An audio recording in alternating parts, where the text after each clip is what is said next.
ದ್ವಿತೀಯ PUC ಸಂಸ್ಕೃತ ಪಠ್ಯಪುಸ್ತಕದಲ್ಲಿ ಪುಟ ಸಂಖ್ಯೆ 133ರಿಂದ ಆರಿಸಿಕೊಟ್ಟಿರುವಂತಹ ಒಟ್ಟು 6 ಭಾಷಾಂತರಗಳನ್ನು ನಿಮಗೆ ಪಠ್ಯವಾಗಿ ಅಳವಡಿಸಿದ್ದಾರೆ ಮಕ್ಕಳೇ. ಸಂಸ್ಕೃತ ಕಾವ್ಯದ ಆರಂಭ ಮತ್ತು ಸಂಸ್ಕೃತ ಕಾವ್ಯದ ವೈಶಿಷ್ಟ್ಯಗಳ ವಿಚಾರವನ್ನ ತಿಳಿಸ್ಕೊಟ್ಟಿದ್ದಾರೆ. ಪ್ರಾಚೀನ ಕಾವ್ಯಗಳ ಉಲ್ಲೇಖವನ್ನ ಕೊಟ್ಟಿದ್ದಾರೆ. ಸಂಸ್ಕೃತ ಕಾವ್ಯಗಳ ಉಲ್ಲೇಖವನ್ನ ಕೊಟ್ಟಿದ್ದಾರೆ. ಇದರಲ್ಲಿ ನಿಮಗೆ ಯಾವುದೇ ಚಾಯ್ಸ್ ಕೂಡ ಇರೋದಿಲ್ಲ, ನೋ ಚಾಯ್ಸ್.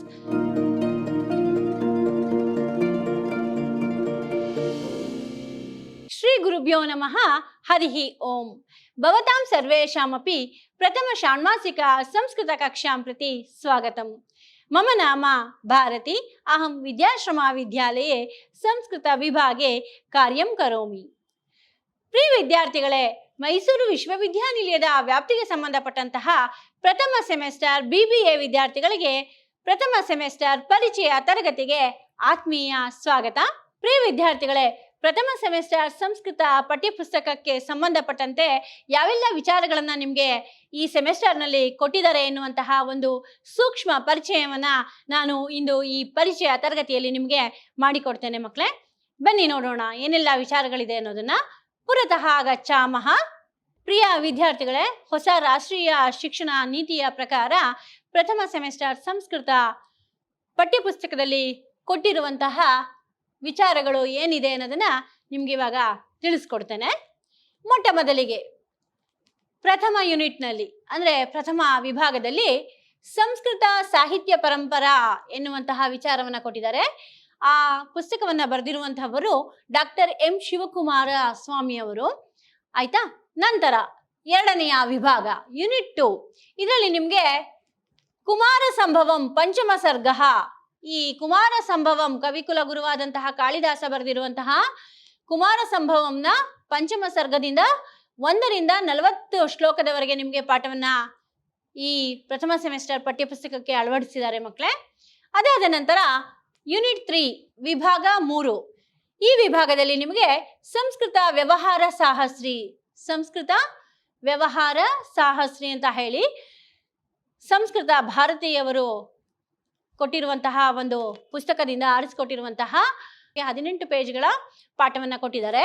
ಅದಾದ ನಂತರ ಕಾರಕ ಪ್ರಕರಣಂ, ಸಂಸ್ಕೃತ ಗದ್ಯ ಪದ್ಯವಲ್ಲರಿಂದ ಆರಿಸಿಕೊಟ್ಟಿರುವಂತಹ ಕಾರಕ ಪ್ರಕರಣಂ ಎನ್ನುವಂತಹ ವಿಭಾಗದ ಪಾಠ ಇದೆ ಮಕ್ಕಳೇ. ಅದಾದ ನಂತರ ಯೂನಿಟ್ 3ನಲ್ಲೇ, ಇದು ಕೂಡ ವಿಭಾಗ 3ರಲ್ಲೇ ದ್ವಿತೀಯ PUC ಸಂಸ್ಕೃತ ಪಠ್ಯಪುಸ್ತಕವಾದಂತಹ ಶೇವದಿಯಿಂದ ಆರಿಸಿಕೊಟ್ಟಿರುವಂತಹ 6 ಭಾಷಾಂತರ ಪಾಠಗಳು ಪುಟ ಸಂಖ್ಯೆ 133ರಲ್ಲಿರುವಂತಹ ದ್ವಿತೀಯ PUC ಸಂಸ್ಕೃತ ಪಠ್ಯಪುಸ್ತಕದಲ್ಲಿ ಪುಟ ಸಂಖ್ಯೆ 133ರಿಂದ ಆರಿಸಿಕೊಟ್ಟಿರುವಂತಹ ಒಟ್ಟು 6 ಭಾಷಾಂತರಗಳನ್ನ ನಿಮಗೆ ಪಠ್ಯವಾಗಿ ಅಳವಡಿಸಿದ್ದಾರೆ ಮಕ್ಕಳೇ. ಅರ್ಥ ಆಯ್ತಾ? ಇಷ್ಟು ನಿಮಗೆ ಪ್ರಥಮ ಸೆಮೆಸ್ಟರ್ ಸಂಸ್ಕೃತ ಪಠ್ಯಪುಸ್ತಕದ ಕೋರ್ಸ್ ಕಂಟೆಂಟ್ ಅಂತ ನಾವೇನು ಹೇಳ್ತೀವಿ, 3 ಯೂನಿಟ್ನಲ್ಲಿ ಏನು ಬರುತ್ತೆ ಅನ್ನುವಂತಹ ವಿಚಾರವನ್ನು ನಿಮಗೆ ತಿಳಿಸಿದ್ದೀನಿ. ಈಗ ಈ 3 ಯೂನಿಟ್ನಲ್ಲಿ ನಾವು ಏನೆಲ್ಲ ತಿಳ್ಕೊಳ್ತೀವಿ ಅನ್ನೋದನ್ನ ನಾವು ಮುಂದಿನ ವಿಭಾಗದಲ್ಲಿ ನೋಡೋಣ. ಪುರತಃ ಗಚ್ಚಾಮಃ. ಮೊಟ್ಟ ಮೊದಲಿಗೆ ಯೂನಿಟ್ 1 ಮೊದಲನೆಯ ವಿಭಾಗ. ಇದರಲ್ಲಿ ಸಂಸ್ಕೃತ ಸಾಹಿತ್ಯ ಪರಂಪರಾ ಡಾಕ್ಟರ್ ಶಿವಕುಮಾರ ಸ್ವಾಮಿ ಅವರು ಬರೆದಿರುವಂತಹ ಈ ಪುಸ್ತಕದಿಂದ ನಿಮಗೆ ಸಂಸ್ಕೃತ ಸಾಹಿತ್ಯ ಪರಂಪರಾ ಎನ್ನುವಂತಹ ಪಾಠವನ್ನ ನಿಮಗೆ ಕೊಟ್ಟಿದ್ದಾರೆ ಮಕ್ಕಳೇ. ಇದರಲ್ಲಿ ಯಾವೆಲ್ಲ ವಿಚಾರಗಳು ಬರುತ್ತೆ ಅಂತ ಅಂದ್ರೆ, ಸಂಸ್ಕೃತ ಕಾವ್ಯಸ್ಯ ಆರಂಭ ವೈಶಿಷ್ಟ್ಯಂ, ಸಂಸ್ಕೃತ ಕಾವ್ಯದ ಆರಂಭ ಮತ್ತು ಸಂಸ್ಕೃತ ಕಾವ್ಯದ ವೈಶಿಷ್ಟ್ಯಗಳ ವಿಚಾರವನ್ನ ತಿಳಿಸ್ಕೊಟ್ಟಿದ್ದಾರೆ. ಅದಾದ ನಂತರ ಪ್ರಾಚೀನ ವೈದಿಕ ಸಾಹಿತ್ಯಸ್ಯ ಸಂಬಂಧ, ಸಂಸ್ಕೃತದೊಂದಿಗೆ ಪ್ರಾಚೀನ ವೈದಿಕ ಸಾಹಿತ್ಯಸ್ಯ ಸಂಬಂಧ, ಪ್ರಾಚೀನ ವೈದಿಕ ಸಾಹಿತ್ಯಕ್ಕೂ ಹಾಗೂ ಸಂಸ್ಕೃತಕ್ಕೂ ಇರುವಂತಹ ಸಂಬಂಧ ಇತ್ತ ಇಲ್ವಾ ಎನ್ನುವಂತಹ ಒಂದು ವಿಚಾರವನ್ನ ತಿಳಿಸ್ಕೊಟ್ಟಿದ್ದಾರೆ. ನಂತರ ಪ್ರಾಕೃತ ಸಾಹಿತ್ಯ ಮೂಲ ಇತಿವಾದ, ಸಂಸ್ಕೃತಕ್ಕೆ ಪ್ರಾಕೃತ ಸಾಹಿತ್ಯವೇ ಮೂಲ ಎನ್ನುವಂತಹ ಒಂದು ವಾದವನ್ನ ಕೊಟ್ಟಿದ್ದಾರೆ. ಪ್ರಾಕೃತ ಸಾಹಿತ್ಯ ಮೂಲ ಇತಿವಾದ, ಸಂಸ್ಕೃತ ಸಾಹಿತ್ಯಕ್ಕೆ ಪ್ರಾಕೃತ ಸಾಹಿತ್ಯವು ಮೂಲ ಎನ್ನುವಂತಹ ಒಂದು ವಾದವನ್ನ ಕೊಟ್ಟಿದ್ದಾರೆ. ನಂತರ ಪುರತಃ ಗಚ್ಚಾಮಃ. ಮ್ಯಾಕ್ಸ್ ಮುಲ್ಲರಸ್ಯ ಪುನರುಜ್ಜೀವನವಾದ, ಮ್ಯಾಕ್ಸ್ ಮುಲ್ಲರ್ನ ಪುನರುಜ್ಜೀವನವಾದವನ್ನ ಕೊಟ್ಟಿದ್ದಾರೆ. ಅದಾದ ನಂತರ ಪ್ರಾಚೀನ ಕಾವ್ಯಾನ ಉಲ್ಲೇಖಾಹ, ಪ್ರಾಚೀನ ಕಾವ್ಯಗಳ ಉಲ್ಲೇಖವನ್ನ ಕೊಟ್ಟಿದ್ದಾರೆ, ಸಂಸ್ಕೃತ ಕಾವ್ಯಗಳ ಉಲ್ಲೇಖವನ್ನ ಕೊಟ್ಟಿದ್ದಾರೆ. ಅದಾದ ನಂತರ ಸಂಸ್ಕೃತ ಕಾವ್ಯಸ್ಯ ವೈಶಿಷ್ಟ್ಯಂ, ಸಂಸ್ಕೃತ ಕಾವ್ಯಗಳ ವೈಶಿಷ್ಟ್ಯವೇನು ಎನ್ನುವಂತಹ ವಿಚಾರವನ್ನ ಕೊಟ್ಟಿದ್ದಾರೆ. ಅದಾದ ನಂತರ ಮಹಾಕಾವ್ಯಸ್ಯ ವೈಶಿಷ್ಟ್ಯಂ ಅಭಿವೃದ್ಧಿಂ, ಸಂಸ್ಕೃತ ಮಹಾಕಾವ್ಯಗಳ ವೈಶಿಷ್ಟ್ಯತೆ ಹಾಗೂ ಅವುಗಳ ಅಭಿವೃದ್ಧಿಯ ವಿಚಾರವನ್ನ ಕೊಟ್ಟಿದ್ದಾರೆ. ಯಾವ ರೀತಿಯಲ್ಲಿ ಅಭಿವೃದ್ಧಿಯನ್ನ ಕಂಡಿದೆ, ಯಾವ ರೀತಿಯಲ್ಲಿ ಒಂದು ಮಹಾಕಾವ್ಯ ಅನ್ನೋದು ಇರಬೇಕು, ಅದರ ವೈಶಿಷ್ಟ್ಯಗಳೇನು ಅನ್ನುವಂತಹ ವಿಚಾರವನ್ನ ಕೊಟ್ಟಿದ್ದಾರೆ. ಅದಾದ ನಂತರ ಅಶ್ವಘೋಷಸ್ಯ ಮಹಾಕಾವ್ಯ, ಅಶ್ವಘೋಷನು ಬರೆದಿರುವಂತಹ ಮಹಾಕಾವ್ಯಗಳ ವಿಚಾರವನ್ನ ಕೊಟ್ಟಿದ್ದಾರೆ. ಅದಾದ ನಂತರ ಪಂಚಮಹಾಕಾವ್ಯ, ಪಂಚಮಹಾಕಾವ್ಯಗಳು ಈಗಾಗಲೇ ನಿಮಗೆ ತಿಳಿದಿದೆ. ಒಟ್ಟು 5 ಪಂಚಮಹಾಕಾವ್ಯಗಳಿದೆ ಸಂಸ್ಕೃತದಲ್ಲಿ. ಆ ಪಂಚಮಹಾಕಾವ್ಯಗಳ ವಿಚಾರವನ್ನ ನಿಮಗೆ ಕೊಟ್ಟಿದ್ದಾರೆ ಮಕ್ಕಳೇ. ಇದಿಷ್ಟು ಬಂದು ನಿಮಗೆ ಸಂಸ್ಕೃತ ಸಾಹಿತ್ಯ ಪರಂಪರಾ ಎನ್ನುವಂತಹ ಮೊದಲನೆಯ ಯೂನಿಟ್ ಭಾಗದಲ್ಲಿ ಬರುವಂತಹ ವಿಚಾರಗಳು. ಬರೆದಿರುವಂಥವರು ಡಾಕ್ಟರ್ ಶಿವಕುಮಾರ ಸ್ವಾಮಿಯವರು. ಅರ್ಥ ಆಯ್ತಾ ಮಕ್ಕಳೇ? ಈಗ ಮುಂದಿನ ವಿಭಾಗಕ್ಕೆ ಹೋಗೋಣ. ಪುರತಃ ಗಚ್ಚಾಮಃ, 2ನೆಯ ಯೂನಿಟ್, 2ನೆಯ ವಿಭಾಗದ ಪಾಠ. ಇದರಲ್ಲಿ ನಿಮಗೆ ಕುಮಾರ ಸಂಭವಂ ಪಂಚಮ ಸರ್ಗ, ಕವಿಕುಲ ಗುರುವಾಗಿರುವಂತಹ ಕಾಳಿದಾಸನು ಬರೆದಿರುವಂತಹ 2 ಮಹಾಕಾವ್ಯಗಳಲ್ಲಿ ಒಂದಾದಂತಹ ಇದು ಕುಮಾರ ಸಂಭವಂ. ಕುಮಾರ ಸಂಭವಂ ಎನ್ನುವಂತಹ ಈ ಮಹಾಕಾವ್ಯದಲ್ಲಿ ಮುಖ್ಯವಾಗಿ ಶಿವ ಮತ್ತು ಪಾರ್ವತಿಯರ ವಿವಾಹ, ಷಣ್ಮುಖನ ಜನನ, ತಾರಕಾಸುರನ ಸಂಹಾರ, ಈ ಎಲ್ಲ ವಿಚಾರಗಳು ಬರುವಂಥದ್ದು. ಇದರಲ್ಲಿ ಶಿವನೇ ಕಥಾನಾಯಕನಾಗಿರ್ತಾನೆ.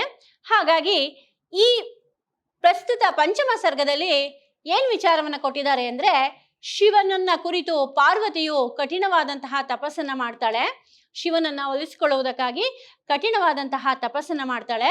ಆನಂತರ ತಪಸ್ಸನ್ನ ಮಾಡಿ ಶಿವನನ್ನ ಒಲಿಸ್ಕೊಳ್ತಾಳೆ.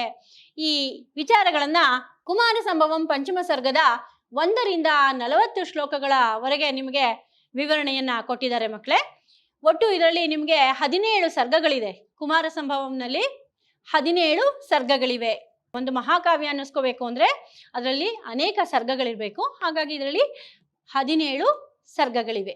ಹಾಗಾಗಿ ಈ ಕುಮಾರ ಸಂಭವಂ ಎನ್ನುವಂತಹ ಈ ಕುಮಾರ ಸಂಭವಂ ಪಂಚಮ ಸರ್ಗದಲ್ಲಿ ನಿಮಗೆ ಪಂಚಮ ಸರ್ಗದಿಂದ 1ರಿಂದ 40 ಶ್ಲೋಕಗಳನ್ನ ಕೊಟ್ಟಿದ್ದಾರೆ. ಬಹಳ ಸುಲಭವಾಗಿರುವಂತಹ ವಿಭಾಗ ಮಕ್ಕಳೇ. ಮುಂದಿನ ವಿಭಾಗಕ್ಕೆ ಹೋಗೋಣ. ಪುರತಃ ಗಚ್ಚಾಮಃ. ಮುಂದಿನ ವಿಭಾಗ 3ನೆಯ ವಿಭಾಗ, ಸಂಸ್ಕೃತ ವ್ಯವಹಾರ ಸಾಹಸ್ರಿ. ಸಂಸ್ಕೃತ ವ್ಯವಹಾರ ಸಾಹಸ್ರಿಯಿಂದ ಆರಿಸಿಕೊಟ್ಟಿರುವಂತಹ ಪಾಠ. ಈ ಪುಸ್ತಕದಲ್ಲಿ ನಿಮಗೆ ಒಟ್ಟು 18 ಪುಟಗಳ ಪಾಠವನ್ನ ನಿಮಗೆ ಈ ಸೆಮಿಸ್ಟರ್ಗೆ ಕೊಟ್ಟಿದ್ದಾರೆ ಮಕ್ಕಳೇ. ಈ ಪುಸ್ತಕವು ಸಂಸ್ಕೃತ ಭಾರತಿ ವತಿಯಿಂದ ಮುದ್ರಣವಾಗಿರುವಂತಹ ಪುಸ್ತಕ ಮಕ್ಕಳೇ. ಈ ಪುಸ್ತಕದಿಂದ ಒಟ್ಟು ನಿಮಗೆ 18 ಪುಟಗಳ ಪಾಠವನ್ನ ಈ ಸೆಮಿಸ್ಟರ್ಗೆ ಕೊಟ್ಟಿದ್ದಾರೆ ಮಕ್ಕಳೇ. ಬಹಳ ಬಹಳ ಸುಲಭವಾಗಿರುವಂತಹ ಪಾಠಗಳು. ಹಾಗಾಗಿ ಇದನ್ನ ನೀವು ಸುಲಭವಾಗಿ ಅರ್ಥ ಮಾಡ್ಕೋಬಹುದು. ಇದರಲ್ಲಿ ನಿಮಗೆ ಕಲೆಕ್ಷನ್ ಆಫ್ 1000 ಸೆಂಟೆನ್ಸಸ್. ಈ ಸಂಸ್ಕೃತ ವ್ಯವಹಾರ ಶಾಸ್ತ್ರಿಯಲ್ಲಿ ಒಟ್ಟು 1000 ಸೆಂಟೆನ್ಸ್ ಇದೆ, ಸಂಸ್ಕೃತ ಸೆಂಟೆನ್ಸಸ್. ಬಹಳ ಸುಲಭವಾಗಿ ನೀವು ಸಂಸ್ಕೃತವನ್ನ ಅಧ್ಯಯನವನ್ನ ಮಾಡೋದಕ್ಕೋಸ್ಕರ ಒಂದು ಸುಲಭವಾದಂತಹ ಒಂದು ಮಾರ್ಗ ಇದು ಸಂಸ್ಕೃತ ವ್ಯವಹಾರ ಶಾಸ್ತ್ರಿ. ಇದರಿಂದ ನೀವು ಸಂಸ್ಕೃತವನ್ನ ಸಂಭಾಷಣೆಗಾಗಿ ಉಪಯೋಗಿಸ್ಕೊಳ್ಳುವಂತಹ ಸುಲಭವಾಗಿರುವಂತಹ ಪಾಠಗಳನ್ನ ನಿಮಗೆ ಕೊಟ್ಟಿದ್ದಾರೆ ಮಕ್ಕಳೇ. ಅರ್ಥ ಆಯ್ತಾ? ಸಂಸ್ಕೃತವನ್ನ ನೀವು ಸುಲಭವಾಗಿ ಕಲಿಬಹುದು. ಮುಂದಿನ ವಿಭಾಗ ಪುರತಃ ಗಚ್ಚಾಮಃ. ಕಾರಕ ಪ್ರಕರಣಂ. ಕಾರಕ ಪ್ರಕರಣಂ ಅನ್ನುವುದು ವ್ಯಾಕರಣ ವಿಭಾಗ ಮಕ್ಕಳೇ. ಇಲ್ಲಿ ನಿಮಗೆ ವಿಭಕ್ತಿ ಪ್ರತ್ಯಯಗಳ ವಿಚಾರವನ್ನ ಕೊಟ್ಟಿದ್ದಾರೆ. ಒಟ್ಟು 6 ವಿಭಕ್ತಿ ಪ್ರತ್ಯಯಗಳನ್ನ ನೀವು ಇದರಲ್ಲಿ ತಿಳ್ಕೊಳ್ತೀರಾ. ಒಟ್ಟು 7 ವಿಭಕ್ತಿ ಪ್ರತ್ಯಯಗಳಿದೆ. ಅದರಲ್ಲಿ ಷಷ್ಠಿ ವಿಭಕ್ತಿ ಒಂದು ಕಾರಕ ವಿಭಕ್ತಿ ಆಗಲ್ಲ. ಹಾಗಾಗಿ 6 ಕಾರಕ ವಿಭಕ್ತಿಗಳ ಬಗ್ಗೆ ನೀವು ಈ ಪಾಠದಲ್ಲಿ ತಿಳ್ಕೊತೀರಾ. ಇದನ್ನ ಸಂಸ್ಕೃತ ಗದ್ಯ ಪದ್ಯ ವಲ್ಲರಿ ಎಂಬ ಪುಸ್ತಕದಿಂದ ಆರಿಸಿಕೊಟ್ಟಿರುವಂತಹ ವ್ಯಾಕರಣ ವಿಭಾಗ. ಬಹಳ ಸುಲಭವಾಗಿರುವಂತಹ ವ್ಯಾಕರಣ ವಿಭಾಗ ಮಕ್ಕಳೇ. ಹಾಗಾಗಿ ಈ ಕಾರಕ ಪ್ರಕರಣದಿಂದ ನಿಮಗೆ 4 ಅಂಕದ ಪ್ರಶ್ನೆ ಕೂಡ ಬರುತ್ತೆ. ಅರ್ಥ ಆಯ್ತಾ? ಮುಂದಿನ ವಿಭಾಗಕ್ಕೆ ಹೋಗೋಣ. ಪುರತಃ ಗಚ್ಚಾಮಃ. ಯೂನಿಟ್ 3ರಲ್ಲೇ ಇದು 3ನೆಯ ಪಾಠ. ಇದರಲ್ಲಿ ಏನಪ್ಪಾ ಅಂತಂದ್ರೆ ಶೇವದಿಹಿ ದ್ವಿತೀಯ PUC ಪಾಠ್ಯಪುಸ್ತಕ ಪುಟ ಸಂಖ್ಯೆ 133. ದ್ವಿತೀಯ PUC ಸಂಸ್ಕೃತ ಪಠ್ಯಪುಸ್ತಕದಲ್ಲಿರುವಂತಹ ಪುಟ ಸಂಖ್ಯೆ 133ರಿಂದ ಆರಿಸಿಕೊಟ್ಟಿರುವಂತಹ ಒಟ್ಟು 6 ಭಾಷಾಂತರ ಪಾಠಗಳು ನಿಮಗೆ ಈ ವರ್ಷ ಇದೆ ಮಕ್ಕಳೇ. ಅರ್ಥ ಆಯ್ತಾ? 6 ಭಾಷಾಂತರ ಪಾಠಗಳನ್ನ ನೀವು ಕಲಿಬೇಕಾಗತ್ತೆ. ಬಹಳ ಬಹಳ ಸುಲಭವಾಗಿ ಇರುವಂತಹ ಪಠ್ಯಕ್ರಮ ನಿಮ್ಮ ಪ್ರಥಮ ಸೆಮಿಸ್ಟರ್ ಸಂಸ್ಕೃತ ಪಠ್ಯಕ್ರಮ ಮಕ್ಕಳೇ. ಅರ್ಥ ಆಯ್ತಾ? ಹಾಗಾಗಿ ಇಷ್ಟು ವಿಚಾರಗಳನ್ನ ನೀವು ಇವಾಗ ತಿಳ್ಕೊಂಡ್ರಿ. ಏನೆಲ್ಲ ಪಠ್ಯಕ್ರಮ ಇದೆ, ಅದರಲ್ಲಿ ನಾವು ಏನೇನನ್ನ ಓದ್ತೀವಿ ಅಂತ ತಿಳ್ಕೊಂಡ್ರಿ. ಈಗ ಈ ಸೆಮೆಸ್ಟರ್ ಪ್ರಶ್ನೆ ಪತ್ರಿಕೆ ಎಷ್ಟು ಅಂಕಗಳಿಗಿರುತ್ತೆ, ಇಂಟರ್ನಲ್ಸ್ ಅಂದರೆ ಆಂತರಿಕ ಪರೀಕ್ಷೆ ಎಷ್ಟು ಅಂಕಗಳಿಗಿರುತ್ತೆ ಅನ್ನೋದನ್ನ ನೀವು ತಿಳ್ಕೊಬೇಕಾಗಿದೆ. ಆ ವಿಚಾರವನ್ನು ನಾನು ನಿಮಗೆ ತಿಳಿಸ್ಕೊಡ್ತೇನೆ. ನೋಡಿ ಮಕ್ಕಳೇ, final exam question paper pattern ಯಾವ ರೀತಿ ಇರುತ್ತೆ? ಪ್ರಥಮ ಸೆಮೆಸ್ಟರ್ ಸಂಸ್ಕೃತ ವಿದ್ಯಾರ್ಥಿಗಳಿಗೆ ಈ ಸೆಮೆಸ್ಟರ್ನಲ್ಲಿ ಯಾವ ರೀತಿಯಲ್ಲಿ ಪ್ರಶ್ನೆ ಪತ್ರಿಕೆಯ ಒಂದು ಪ್ಯಾಟ್ರನ್ ಇರುತ್ತೆ ಅನ್ನೋದನ್ನು ನಾನು ನಿಮ್ಗೆ ಇವಾಗ ತಿಳಿಸ್ಕೊಡ್ತೀನಿ. ಒಟ್ಟು 60 ಅಂಕಗಳ ಪ್ರಶ್ನೆ ಪತ್ರಿಕೆ ಇದು. ನೀವು ನಿಮ್ಮ ಕಾಲೇಜಿನಲ್ಲಿ ನಡೆದಂತಹ ಆಂತರಿಕ ಪರೀಕ್ಷೆಯಲ್ಲಿ ಉತ್ತರವನ್ನು ಬರೆದಿರ್ತೀರಾ 40 ಅಂಕಗಳಿಗೆ. ಹಾಗಾಗಿ ಈ 60 ಅಂಕಗಳ ಪ್ರಶ್ನೆ ಪತ್ರಿಕೆಯ ಮಾದರಿ ಯಾವ ರೀತಿ ಇರುತ್ತೆ ಅನ್ನೋದನ್ನ ನಾನು ತಿಳಿಸ್ತೀನಿ.